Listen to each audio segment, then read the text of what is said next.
상쾌한 아침입니다.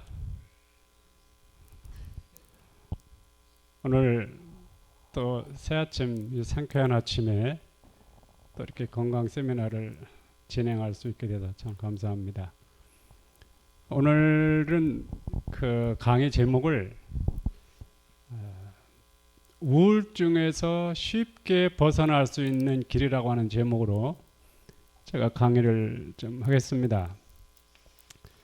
이 세상에서 제일 흔하고 흔한 병이 우울증입니다. 그런데 이번 강의를 들으시면서 여러분들이 좀 이해를 하시겠지만 우울증의 시작은 사실은 이 두개골이 비록 독립된 기관이지만 하나로 이렇게 작용하도록 돼 있는 상태가 이 밸런스가 깨졌을 때 여기서부터 사실은 우울증이 시작이 되는 것입니다. 그래서 이 뇌신경이 뇌가 얼마나 중요하다고 하는 것을 재삼 한번 새롭게 인식을 좀 해야 되고요. 제가 쓴 책 그 생명의 법칙을 따라서 하는 행복한 사람들, 그 제가 두 번째 페이지에다가 그거를 그래서 제가 뇌신경에 대해서 좀 넣었습니다. 시간 있을 때마다 읽어보시면서 참고를 좀 해주시기 바랍니다. 자, 그러면 세상에 있는 모든 사람들이 우울증 증세를 다 가지고 있는데 조금 심하지 않은 사람이 심한 사람을 볼 때 저 사람 우울증 환자에 이렇게 되죠. 근데 그 말을 하는 사람도 반드시 우울증 환자예요. 우울증이라고 하는 문제를 좀 더 제가 세부적으로 말씀을 드리면요. 욕심 가진 사람이 다 우울증 환자입니다. 그게 정상이 아니란 말이에요. 왜 그런가 하면 사람의 마음은 지성의 마음이 있고 이성의 마음이 있단 말이에요. 그렇기 때문에 이 두 가지 기관에 이기심이나 용도, 그 배타적 용도로 사용하면 절대 안 됩니다. 사람 마음이 이기심이나 배타적 용도로 사용하면 이 뇌신경 세포가 다 단세포화로 다 끊어지게 돼 있어요. 몸의 신체 구조가. 그렇기 때문에 이기심과 우울증과의 관계가 굉장히 있다는 사실도 여러분이 생각을 하시고 이 시간에 좀 같이 시간을 보내도록 그렇게 하겠습니다. 인생을 살다 보면 세상이 복잡하죠. 변화무쌍하죠. 그래서 살다 보면 때로는 힘든 일도 당할 때가 있고 어려운 일을 또 당할 때도 있고 그렇죠. 그럴 때에 사람들이 거기서 왜 쉽게 우울증으로 다운이 되느냐. 평소에 잘못된 식습관을 통해서 이미 뇌신경이 지력이 약해져 있기 때문에 거기서 우울증으로 그냥 이렇게 내려가게 되는 것입니다. 그래서 제가 이 말씀을 읽어드리고 그 우울증에 대한 말씀을 좀 드리겠습니다. 침울과 우울과 슬픔보다 더 풍성한 질병의 원인은 없다. 그러니까 우울증 증세가 많은 사람일수록 이미 여기서 병이 심각하게 시작이 됐기 때문에 여러 가지 종류의 병이 발생한다는 것을 말씀하는 거예요. 그 다음에 정신적인 우울은 무서운 것이다. 이 내용들을 영문으로 보면요, 여러 가지 재미있는 단어들이 나오는데 우리가 흔히 사용하는 영어 단어 중에 뭐가 있어요? 디플레이션이라는 단어가 있잖아요. 그 디플레이션은 이렇게 내리 누른다, 뭐 억압당하다. 여러분 자신이 여러분의 잘못된 생활을 통해서 여러분이 가장 소중하다고 인정해야 되는 이 뇌가 억압을 당하고 있으면 되겠어요? 짓눌림을 당하면 되겠어요? 그러니까 답답한 거예요. 그러니까 근심 걱정을 쉽게 하는 거예요. 그래서 우울증이라고 하는 증세에서 쉽게 벗어날 수 있는 길을 제가 이 시간에 좀 말씀을 드릴 텐데 아주 마음을 활짝 열고 받아들이시기 바랍니다. 이 침울과 우울과 슬픔보다 더 풍성한 질병의 원인은 없다. 정신적인 우울은 무서운 것이다. 이 영어 단어 속에 아주 굉장히 중요한 단어가 또 하나 있는데요. 무서운, 가공할 만한, 두려움, 엄청난 이런 의미를 나타내는 단어들이 나와요. 그렇기 때문에 이 우울증에 대한 상태를 여러분이 잘 이해하시고 나도 우울증이라고 하는 영향에서 벗어나서 내 이 뇌를 최상의 컨디션이 되도록 내가 이제부터 노력해야 되겠다. 그러면 여기서 엄청난 신비스러운 그 조화로운 작용이 진행이 되면서 가장 의미 있고 행복하고 멋있는 인생을 살 수가 있습니다. 제가 여기다 이 한자를 쓸지 모르지만 또 하나 이렇게 써놨습니다. 이게 무슨 자인 것 같아요? 치물이라고 얘기할 때 우울자입니다. 우울자. 이 우울자에다가 왜 나무 목자가 2개가 들어가고 몇 산자가 들어가느냐? 이게 굉장히 의미가 있어요. 나무 목자 2개는 이거 하나하나를 가리킵니다. 이거 하나하나를 나무라고 얘기해요. 그래서 여러분이 성경에 보면 이거는 신앙하는 사람이든 않는 사람이든 아주 매력적으로 받아들여야 돼요. 사람을 나무라고 이렇게 상징합니다. 예수님도 이 땅에 오셨을 때 예수님을 나무라고 얘기했어요. 그 말은 사람 뇌신경 구조가 나무처럼 그 기능을 하도록 되어 있다 이 말이에요. 그래서 이 뇌신경 구조가 이 지력이 점점 자라나면 나무가 자라나는 걸 지력이 자라난다고 그래요. 지력이 자라나는 것을 속 사람이 키가 컸다고 얘기하는 거예요. 속 사람이 키가 크면 그 사람은 침착한 사람이에요. 누가 나한테 조금 손해를 끼쳐도 그것 때문에 가서 안달하지 않아요. 아시겠어요? 근데 속 사람이 키가 크지 않으면 난쟁이 어린애 같으니까 내가 손해를 봤다 싶으면 쫓아가서 따져야 돼. 근데 이 키가 큰 사람은 그거 문제되지를 않아요. 그냥 포기하고 말아요. 네, 그래서 이 치물이라고 얘기했을 때 치물, 걱정 근심에 잠겨서 마음이나 기분이 답답하고 어두운 상태를 치물이라고 그러잖아요. 근데 우울자가 뭐라고요? 나무 목자 2개에다 몇 산자가 들어가잖아요. 밑에 아주 복잡하잖아요. 그죠? 근데 치물이라고 할 때 우울자인데 우울자, 저게 답답할 우울자, 무거울 우울자예요. 예수님이 이 땅에 오셨을 때 수고하고 무거운 짐진 자들아 다 내게로 바로 이겁니다. 이게 이미 균형이 깨져가지고 편향된 모든 사람들은 다 무거운 짐진 사람들이에요. 여기가 무거우니까 아이고 인생이 힘든 것 같아. 제가요 각자 사람마다 자기 직업을 가지고 있는데 자기 직업에 만족하는 사람 봤어요? 못 봤어요? 사실은 그런 사람 쉽지 않습니다. 다 불만하고 살아요. 제가 이제 문서 사역을 했잖아요. 문서 사역을 하는데 어떤 목사님하고 대화를 하다가 저는 문서 전도 사업이 너무나 매력 있다고 그랬더니 그 힘든 사업을 매력이라는 표현을 합니까? 그래서 아니 내가 하는 일인데 그 일에 매력이 있어야지 왜 매력이라는 말이 그렇게 놀라냐고 그랬더니 이해를 못 하시오. 힘든 사업이지 그게 왜 매력이 있냐 이거예요. 그런 사람들은요 무슨 직업을 가져도 만족을 하지 못하고 매력을 못 느낍니다. 침울과 우울과 슬픔보다 더 풍성한 질병의 원인은 없다. 이 슬픔이란 말은 이 우울증 증세를 가지고 있는 사람들은 자기 고생한 얘기만 하려고 해도 이렇게 눈물이 나오는 사람들 흔하잖아요. 그죠? 어디 사람들 앞에 나가서 뭐 자기 경험 조금 얘기하다가 되게 보면 울라 그래. 이게 전부 다 우울증 환자들이에요. 쉽게 눈물이 해픈 사람들이 있어요. 네, 눈물은 언제 흘려야 되는가 하면 불쌍한 사람을 봤을 때, 네? 내가 남을 도와주려고 그랬는데 도움을 거절하는 사람을 봤을 때 눈물은 그런 때 흘리는 눈물이 값진 눈물이고 쉽게 해프게 눈물 흘리는 거는 다 우울증에 속한 것입니다. 그걸 여러분이 아시고 내 자신도 거기에 속하는구나 이거를 좀 생각을 하셔야 됩니다. 그러면 우울증의 원인들이 있는데 제가 오늘 이 시간하고 오전 2시간 동안에 거기에 관계되는 말씀을 제가 드리게 될 텐데요. 우울증의 원인 중에 가장 큰 원인 중에 하나를 제가 이 시간에 말씀을 드리겠습니다. 이 말씀 드리기 전에 제가 미국에 갔을 때 있었던 얘기 좀 한 말씀 드리겠는데요. 미국 메릴랜드에 가서 어떤 이렇게 조그마한 모임을 건강에 관한 문제하고 이렇게 말씀을 연구하는 모임을 갔는데 24년 된 당뇨병 환자가 오셨어요.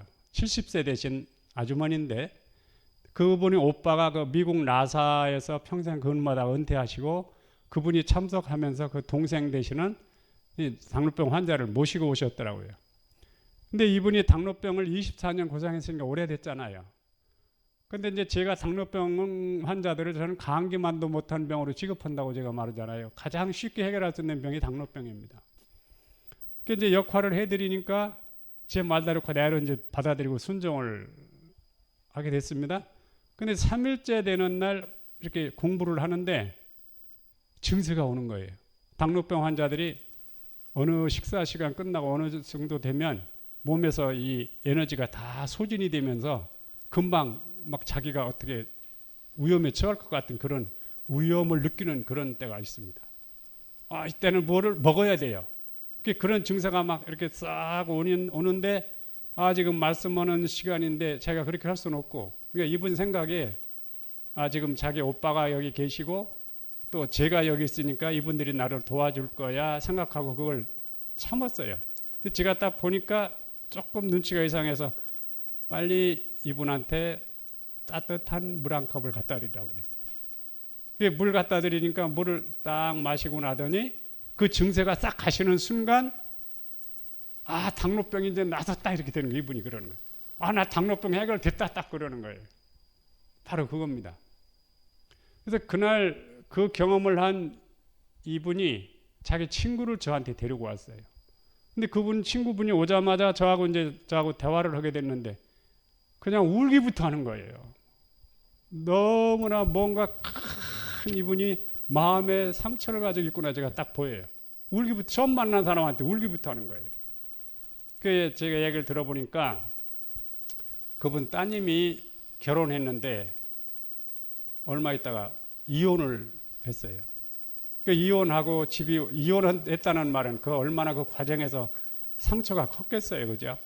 집에 와서 이 딸이 같이 아버지 엄마하고 살다가 어느 날 갑자기 자취를 감춰버렸어요. 어디로 간다는데도 연락도 없이 남겨놓은 것도 없이 전화 없이 그냥 사라져 버렸는데 찾을 방법이 없는 거예요. 남자도 아니고 여자잖아요.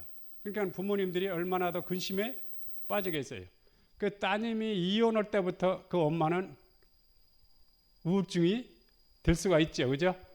그래가지고 이분이 우울증이 깊어져가지고 막 우는 거예요. 그래서 제가 그분한테 제가 이제 성경을 이야기하는 사람이니까 성경에서 이분한테 이 문제를 해결해 줘야 되겠다 그러고 다윗 왕 얘기를 제가 해줬어요. 다윗 왕.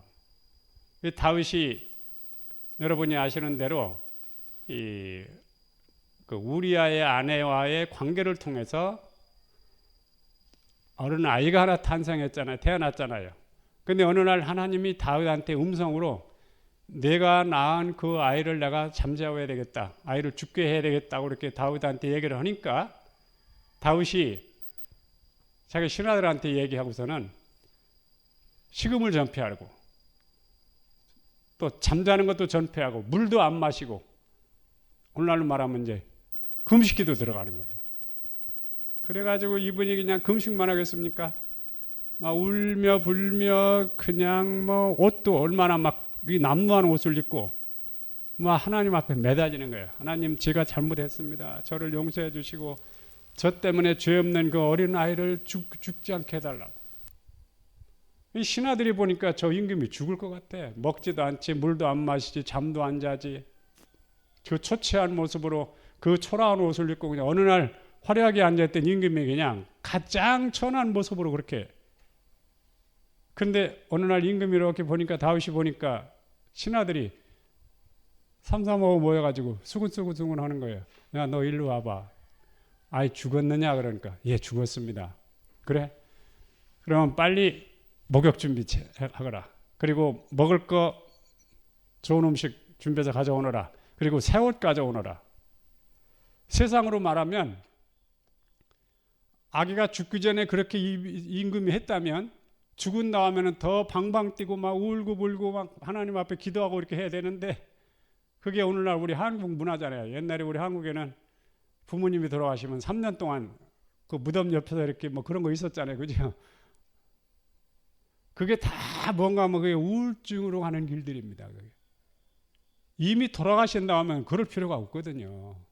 그러니까 이 문화적인 배경에서 옳지 않은 것이라고 하는 것들은 빨리 우리가 새롭게 좀 이렇게 정리해 나가면서 할 필요가 있는데, 그래서 이 다윗 왕이 빨리 목욕 준비해라, 먹을 거 가져오너라, 새 옷 가져오너라 그랬는데 신하들이 이해를 못하죠. 왜 그랬는지.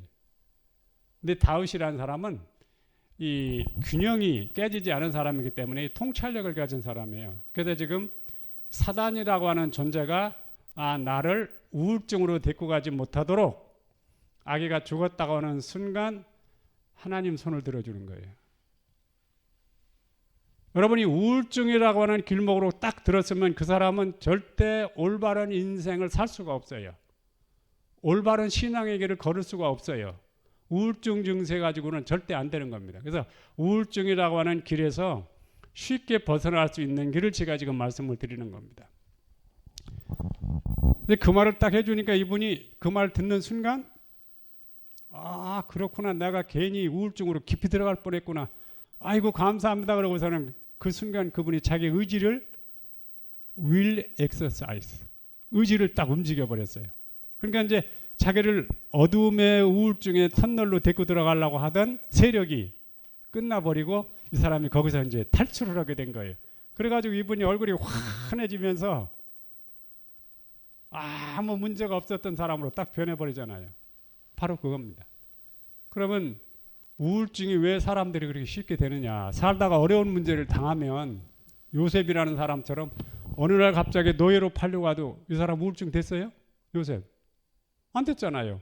어느 날 갑자기 또 감옥에 들어갔는데 우울증 걸렸어요? 아니에요. 우울증 증세를 가지고 있기 때문에 증오심을 품는 거예요. 내가 복수해야 되겠다. 내가 그 사람을 찾아가서 따져야 되겠다. 이것이 다 이 두개골이 정상이 아니기 때문에, 이 균형이 깨져 있기 때문에 그렇다는 것을 아시게 되기를 바랍니다. 그러면 제가 지금부터 이 우울증이 되는 원인에 대해서 제가 좀 말씀을 드리겠는데요. 과식은 뇌로 흘러들어가는 혈액순환의 편향을 일으킨다. 여기 보세요. 편, 향. 치우칠 편, 흐를 향이잖아요. 그죠? 여러분 우리나라 이 한문이요. 글쎄 요즘 학교에서 학생들한테 한문을 가르쳐서 본 전 좋겠다고 생각이 돼요. 한문은 굉장히 의미가 있는 학문입니다. 그래서 이 우리나라의 뭐 의학적인 용어라든지 모든 매력 있는 용어들 보면 전부 다 한문으로 시작이 됐어요. 한문으로. 편향, 치우칠 편자, 이 치우칠 편자인데 이게 주검시자입니다. 주검시자라는 말은 균형이 깨진 것을 말하는 거예요. 주검시. 요거는 사람 뇌를 가리키는 표현입니다. 이게. 그래서 이 치우칠 편, 흐를 양. 여기 뭐라고 그랬어요? 혈액의 순환의 편향을 일으킨다. 심장에서 보내는 그 젖이라고 말하는 영양가가 충분한 피가 왼쪽 뇌나 오른쪽 뇌로 충분히 흘러 들어가서 충분히 이 젖을 먹을 수 있도록 해주면 이게 정상이라고 하는 거예요. 이게 정상. 이미 사람마다 이 편향 현상을 가지고 있는 사람은 이미 기형합니다. 기형아. 겉으로는 멀쩡한 사람 같은데 이 뇌로 들어가서 봤을 때는 기형하란 말이에요. 속사람으로 봤을 때는 기형이냐 기형인. 그러니까 여러분 오늘 이번에 제가 이제 그 부분까지 얘기할 시간 될는지 모르겠는데 이번에 충분한 내용들을 충분히 들으시고 여러분 자신을 먼저 균형부터 잡고 가야 되겠다고 생각하시고 마음을 좀 활짝 여시기 바랍니다. 과식은 뇌로 흘러들어가는 혈액순환에 편향을 일으킨다. 자신을 제어하지 못한다. 강력한 행동이 일어나고 왜곡된 상태로 사물을 본다. 여러분 세상에서 상대성 빈곤이라는 말이 있어요? 없어요? 있죠. 근데 상대성 빈곤이라는 말이 좋은 말이에요? 나쁜 말이에요? 나쁜 말이죠. 자 보세요. 세상에는요 부자가 있고 가난한 사람이 있기 마련입니다. 하나님이 그렇게 만들어 놓으셨다고 그랬어요. 왜요? 부자는 가난한 사람들의 봉사를 받고, 아시겠어요? 그리고 가난한 사람들은 부자들의 도움을 받고, 이렇게 상부상조하도록 세상을 만들어 놓으셨다고 그러세요. 그래서 가난한 사람들은 부자들을 고맙게 생각하면서 당신 때문에 내가 이렇게 가족과 함께 살고 있다고 이렇게 표현을 하고, 부자들은 이 가난한 사람들, 당신들 때문에 내가 이 기업을 운영하고 있으니 당신들 나한테 고마운 사람들이야, 이렇게 되면서 좀 이렇게 좋은 관계로 이 사회가 이렇게 형성이 돼야 되는데, 이게 다 이게 치우친 사람들이 다 하다 보니까 이게 그게 잘 안 돼서 그렇지, 상대성 빈곤이라는 말은 치우침이, 이 혈액순환이 편향되게 흐르는 것이 더 심한 사람일수록 상대성 빈곤을 느끼는 겁니다. 여러분, 돈을 많이 가진 사람이라고 행복한 게 아니라, 돈이 또 작다고 해서 불행한 게 아니라 만족하고 살면 되는 거예요. 뭐하고 살면요? 만족하고서. 근데 그 왜 만족이 안 되는가 하면, 여기 혈액 공급이 충분히 안 되기 때문에, 나는 항상 부족하다고 생각하기 때문에 자기 이익에 집착하려고 그러는 거예요. 이게 다 정상이 아닌 겁니다. 그래서 과식이라고 하는 거는 뇌로 혈액이 흘러 들어가는데 편향되게 흐른다. 그거를 생각하시면서 여러분, 제가 나눠드린 요 소책자를 좀 펴주시기 바랍니다. 21페이지. 21페이지. 생명의 법칙을 따라 사는 행복한 사람들. 여러분, 이 책만 한 권만 가지고 여러분들이 연구를 해도요, 여러분 평생 식욕이나 정욕에 방종하지 않고 행복하게 살 수 있는 충분한 내용이 됩니다. 제가 이거를 창간호로 만들었는데 앞으로 1호, 2호, 3호 이렇게 만들어 가지고 나중에 책 한 권이 되도록 그렇게 하려고 그러거든요. 자, 21페이지 펴주세요. 21페이지 맨 위에 제가 읽겠습니다. 아무리 최상의 음식이라도 과식하는 일은 경계해야 한다. 허약의 원인은 과식이다. 건강 법칙에 적당히 주의하면 정신적으로 나타나는 위험은 없을 것이다. 많은 경우에 소위 정신 이상이라고 하는 것은 위장에다 너무 많은 음식을 넣어서 몸을 피로하게 하고 마음을 약하게 하는 데서 오는 것이다. 여기서 말하는 마음은 이 마인드를 가리키는 겁니다. 뇌를 가리키는 표현입니다. 자, 여기 보십시오. 과식을 하면 뭐가 된다고요? 정신 이상. 과식을 하면 정신 이상이 된다. 조금 좀 듣기 부담스러운 말로 하면 정신병자 그러잖아요. 그죠? 근데 사람들이 그런 정신적으로 좀 허약한 사람들을 정신병자라고 생각하고 그 환자를 그렇게 취급을 하면요, 점점점 더 늪에 빠져 들어가게 됩니다. 정신질환이 있는 사람들이 저 증세는 과식이라고 하는 그 식욕의 방종 때문에 나타난 결과라고 하는 걸 알게 되면 그 문제를 쉽게 해결할 수 있단 말이에요. 근데 그걸 정신병자라고 이렇게 생각하니까 막 어떤 사람은 뭐 어디 기도원에 갖다 놓고 막 때리는 사람도 있다. 저도 그 뉴스 좀 본 적이 있는데 그런 사람도 있다고 그러지요. 또 뭐 약을 또 갖다가 막 먹으려고 그러지요. 그러니까 이 모든 병마다 원인이 있는데 그 원인이 어디서 시작됐다는 것을 알면 그걸 쉽게 해결할 수 있는 길이 있단 말이에요. 제가 이게 다니다 보면 이제 그런 증세 있는 사람들 있잖아요. 근데 어떤 분 만나가지고 그 자녀가 정신이 조금 상태가 안 좋은데 그걸 굉장히 심각하게 생각하고 있는 거예요, 가족들이. 그래서 그게 심각한 병이라고 생각할 수도 있지만 사실은 그 원인이 과식에서 왔기 때문에 과식만 조심하게 하십시오. 그러면 그 문제를 쉽게 해결할 수 있습니다. 얘기해 줬더니 가족들이 얼굴이 환해져요. 맞아요, 안 맞아요?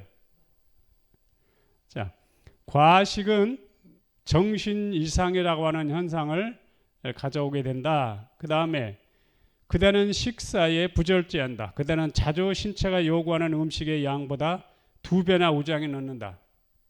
몇 배나 우장이 넣어요? 여러분 손 좀 한번 내밀어 보세요. 이렇게 손 좀. 그 다음에 손을 이렇게 요만큼 좀 이렇게 해보세요. 이게 여러분 위장 사이즈입니다. 자기 손 요렇게 자기 손은 자기 위장 사이즈예요. 사이즈. 그럼 거기다가 음식을 얼마나 넣어야 되겠나 한번 생각해 보세요.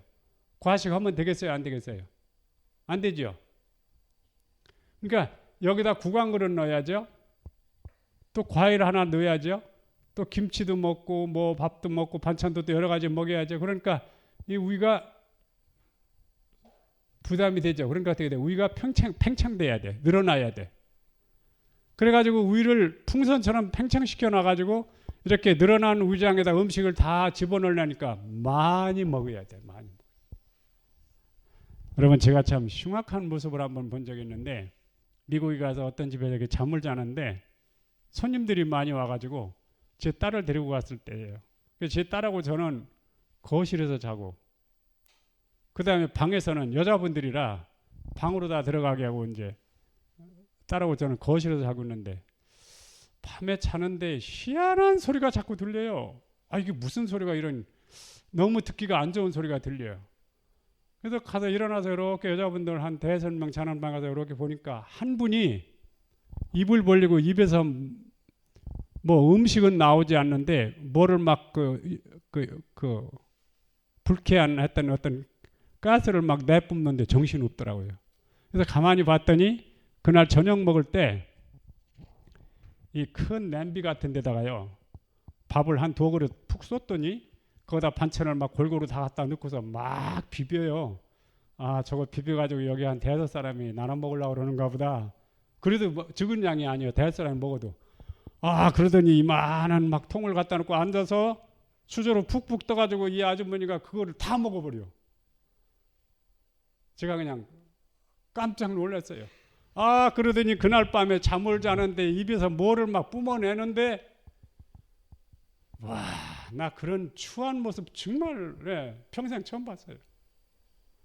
여러분 사람이 욕심이 많아가지고 음식을 많이 먹어서 자기 우장을 풍선처럼 팽창시켜가지고 풍선처럼 많이 불어놓은 사람들은요 날마다 거기다 그 음식을 양을 채워야 되기 때문에 그런 사람들은 풍선에다 이빨이 채워진 음식이 조금만 소화가 돼도 시장기를 느껴요.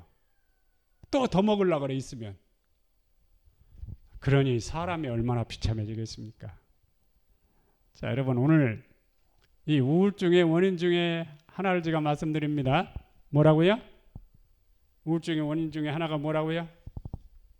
과식. 자, 30페이지 얼른 펴주세요. 30페이지.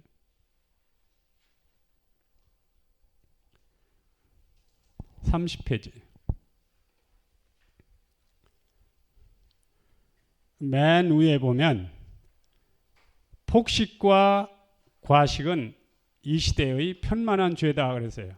뭐라고요? 폭식과 과식은 이 시대의 편만한 죄다. 한번 다시 다 같이 한번 읽읍시다. 시작. 폭식과 과식은 이 시대의 편만한 죄다.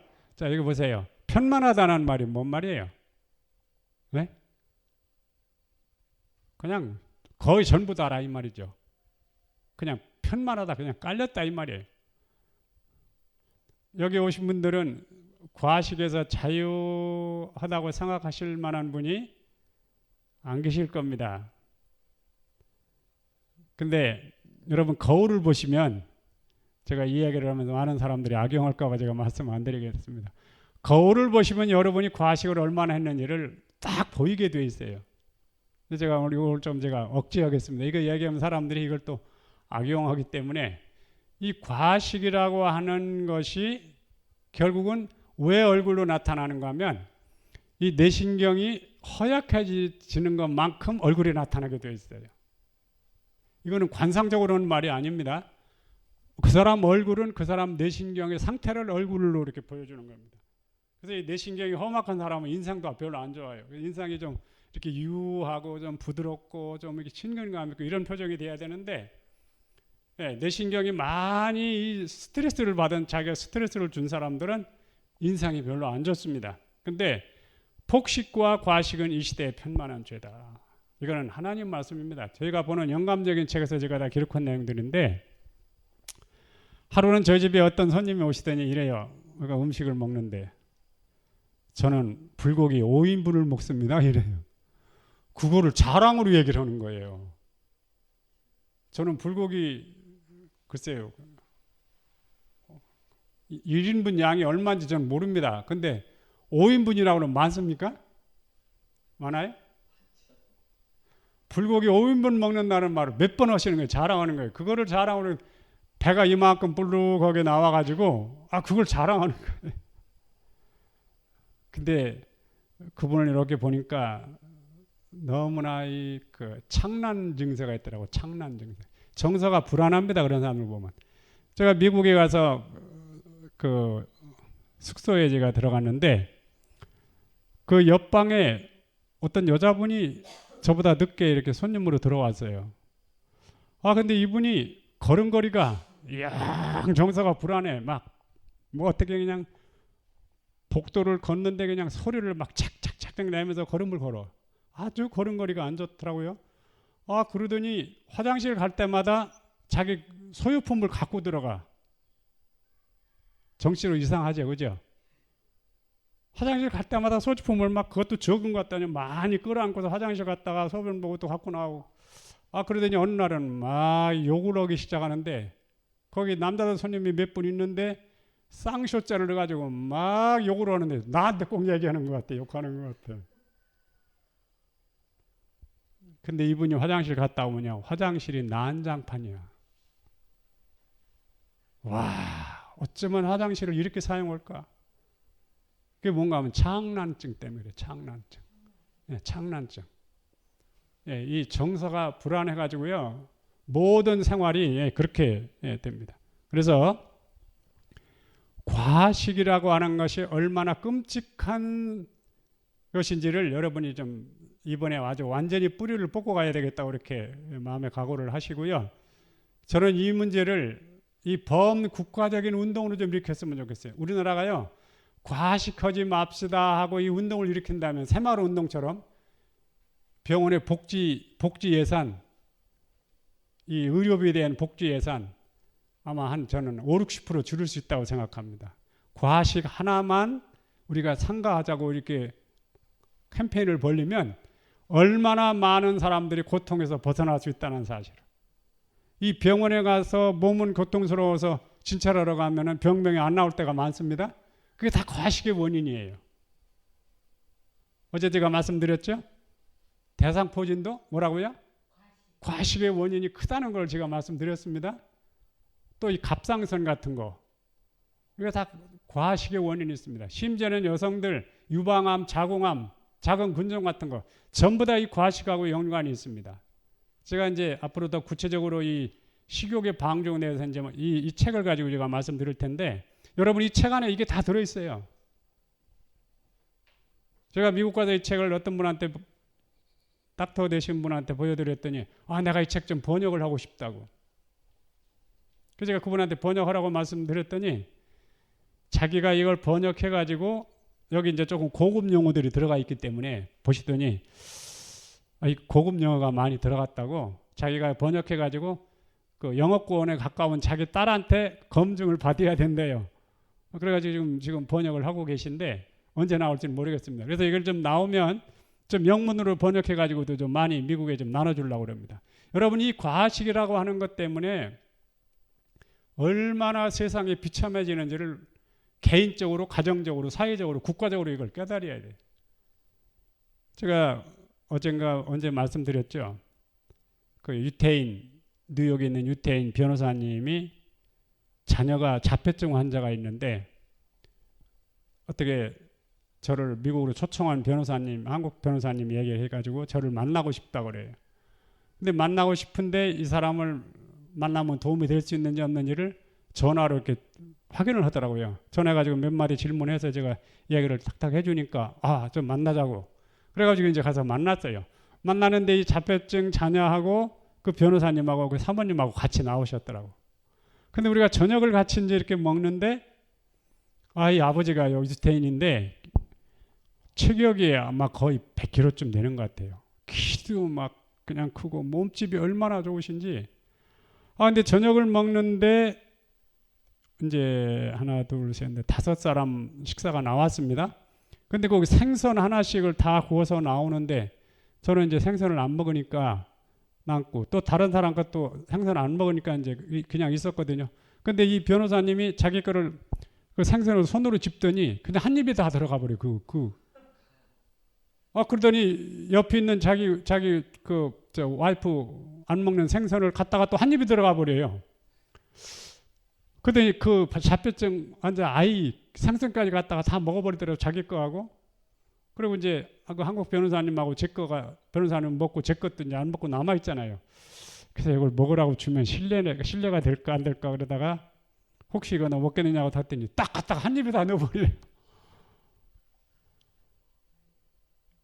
그러니까 이 사람들이 먹는 것 때문에 자기 운명이 결정된다는 것을 모르는 거예요. 그래서 제가 그날 저녁에 그 자폐증 자녀에 대한 이 자폐증은 어떻게 하면 이 아이가 회복될 수 있다는 걸 제가 역할을 다 해주니까 이 부부가 너무 좋아하시는 거예요.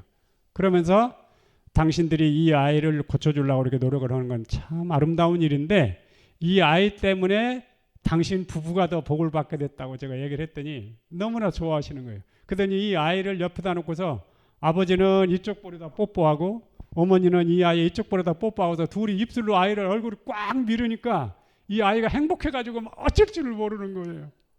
그러면 사진 찍으면 좋겠더라고요. 그러니까 이 아이 때문에 이 아버지 엄마가 자기들까지 이 식욕의 방종이라고 하는 터널에서 벗어날 수 있는 기회를 갖게 됐다는 것이 너무나 감사한 거예요. 그리고 이분들이 제가 LA 갔는데 전화가 왔어요. 당신하고 좀 만나서 한 주일이라도 좀 호텔에서 좀 같이 좀 살고 싶다고.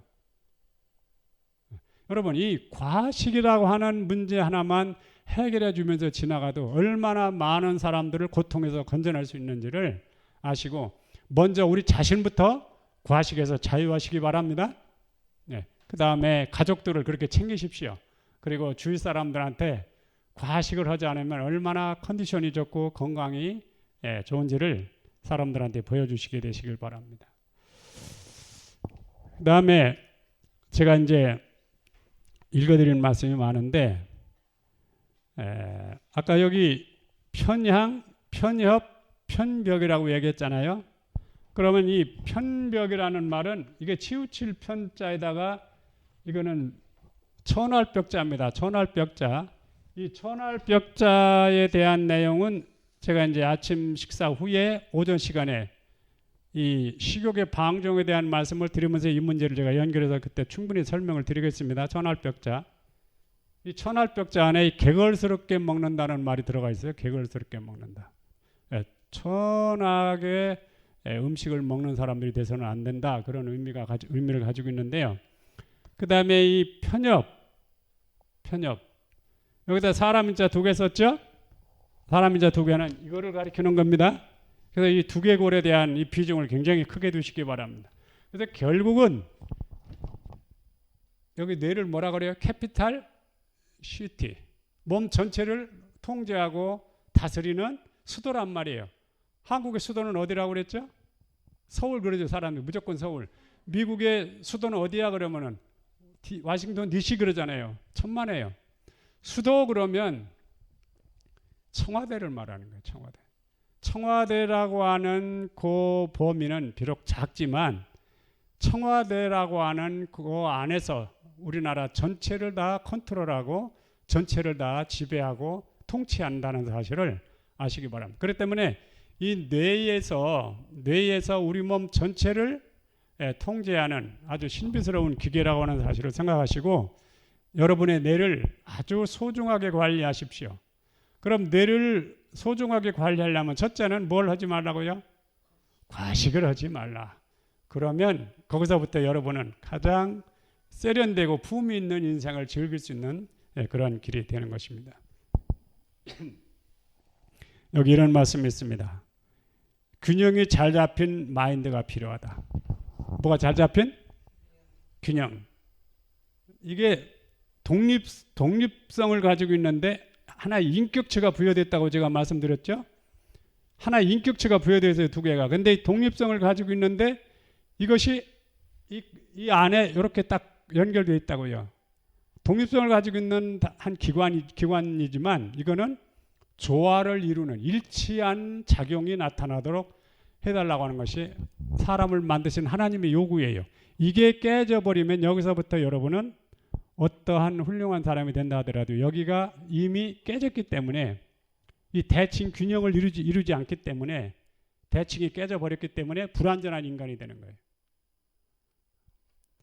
균형이 잘 잡힌 마인드가 필요하다.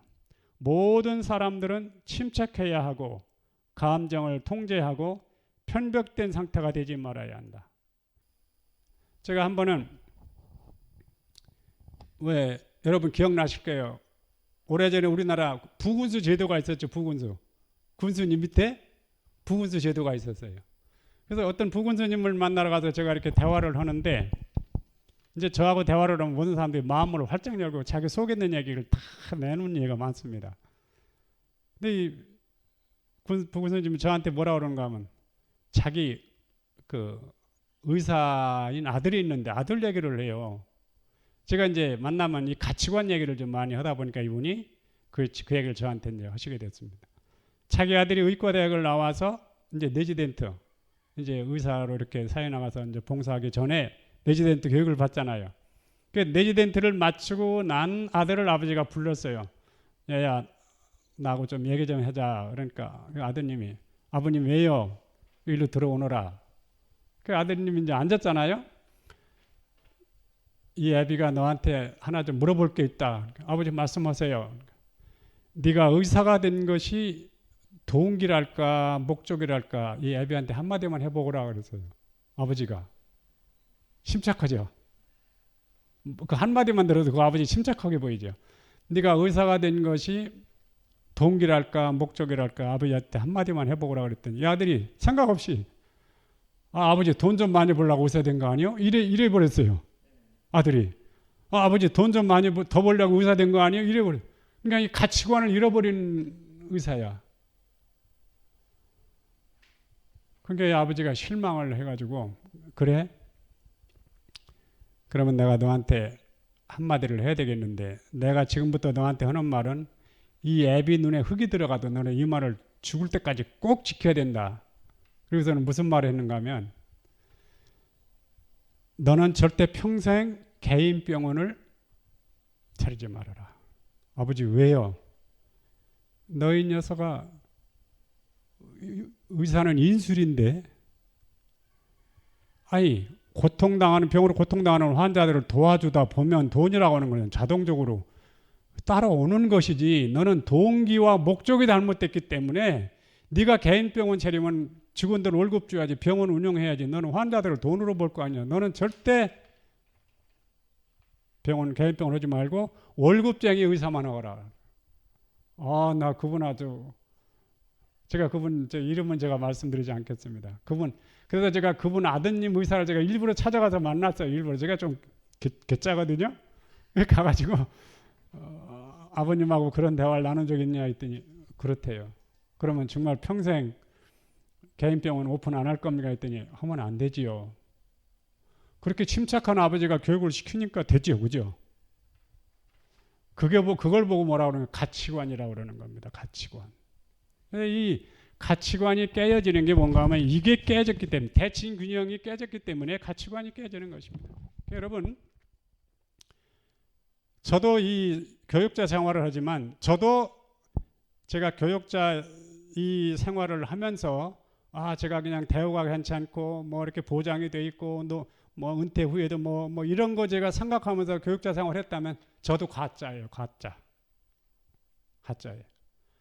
학교 선생님도 마찬가지고 모든 사회의 지도층에 있는 모든 사람들이 첫째 뭐가 돼야 되는가 하면 균형이 잡혀야 돼요. 균형이 잡힌 사람들이 이 한 나라를 통치해야 되고 또 이 교회나 사회나 직장이나 모든 분야에서 제가 오늘 이 지구상에 이 하늘이 낸 부자에 대해서 제가 한 사람을 좀 언급할 사람이 있는데 이따가 들어보시면 이해가 될 겁니다. 그래서 이 세상을 우리가 살아가면서 나 한 사람 때문에 세상에다 복을 끼치는 사람이 돼야지 세상에다가 화를 끼치고 뭐 전염병을 이제 옮겨주고 이런 생활을 살면 절대 안 됩니다.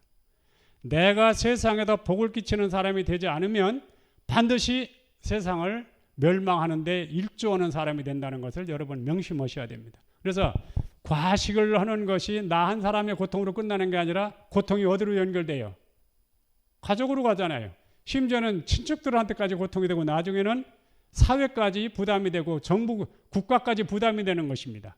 그래서 이 과식이라고 하는 늪에서 꼭 벗어나시고 하나님께서 우리 몸에다가 심어주신, 기록해 놓으신 법칙을 따라서 가장 인생을 의미 있게 그리고 가치관을 흔들리지 않는 그러한 품 있는 삶을 살게 되시기 바랍니다.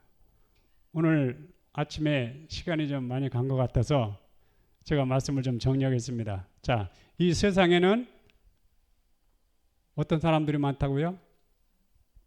이 세상에 가장 흔한 현상이 뭐라고요?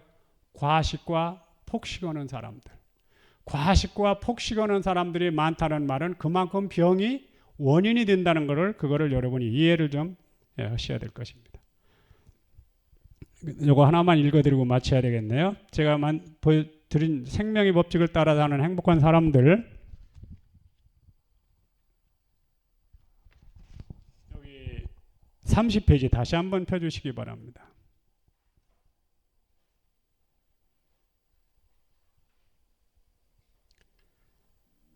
많은 사람들이 과식하고 음욕을 만족시킴으로 정신적으로 육체적으로 무능해진다. 동물적인 성질이 강화되며 동시에 도덕적, 영적 특성은 연약해진다. 육체적, 정신적 쇠약의 원인, 식욕의 방종은 육체의 정신적 쇠약의 가장 큰 요인이며 어디서든지 현저하게 나타나는 허약의 기초가 되고 있다. 그들은 식욕에 몰두하여 과식한다. 우장에 넣는 것 중에 신체가 거기서 유익을 끌어낼 수 없는 모든 음식은 생리작용에 방해가 된다. 제가 이따가 이제 당뇨병에 대해서 오늘 말씀드릴 시간이 될지 모르겠는데 제가 이번에 이 짧은 시간에 모든 병명을 다 제가 다뤄드릴 수는 없어요. 그러나 어떤 병에 대한 문제가 이렇게 쉽게 해결할 수 있다면 다른 모든 것도 쉽게 해결할 수 있는 길이 있어요. 제가 저번도 말씀드렸지만 사람들이 인간의 방식으로 살다가 그동안 살아봤잖아요. 세상은 화려하고 문명의 발달하고 좀 엄청난 과학의 발달한 시대라고 하지만은 점점 넘쳐나는 게 질병 아닙니까? 그래서 제가 이번 총 제목을 뭐라고요? 지구 전체를 휩쓸고 있는 쓰나미를 피할 수 있는 길이라고 제가 총 제목을 정했다고 그랬잖아요. 이 질병이라고 하는 이 쓰나미가 이 지구를 지금 휩쓸어 가고 있는데 내가 거기 휩쓸려 가면 돼요, 안 돼요? 휩쓸려 가면 안 돼. 4년 전에 일본에 쓰나미 봤죠. 막 작은 집들이 막 다 둥둥 떠내려가고 그 다음에 뭐예요? 비행기가 막 둥둥 떠내려가고 자동차들이 막 그냥 쓰레기처럼 떠내려가고 와 대단하잖아요. 그런 것보다 더 무서운 질병이라고 하는 쓰나미가 이 지구를 지금 휩쓸고 있는데 병을 가지고 인생을 살면 안 돼요. 왜냐하면 사회다가 복을 끼치는 사람이 될 수가 없기 때문에. 오늘 아침에 드린 이 말씀을 여러분 심각하게 받아들여서 이제부터 내가 어떠한 일 있어도 몸을 내가 가장 최상의 컨디션으로 회복해서 정말 이 사회에 복을 끼치는 한 사람으로 내가 가치관을 회복하는 역할을 해야 되겠다고 생각하시고 기쁨으로 하루를 사시기 바랍니다. 감사합니다.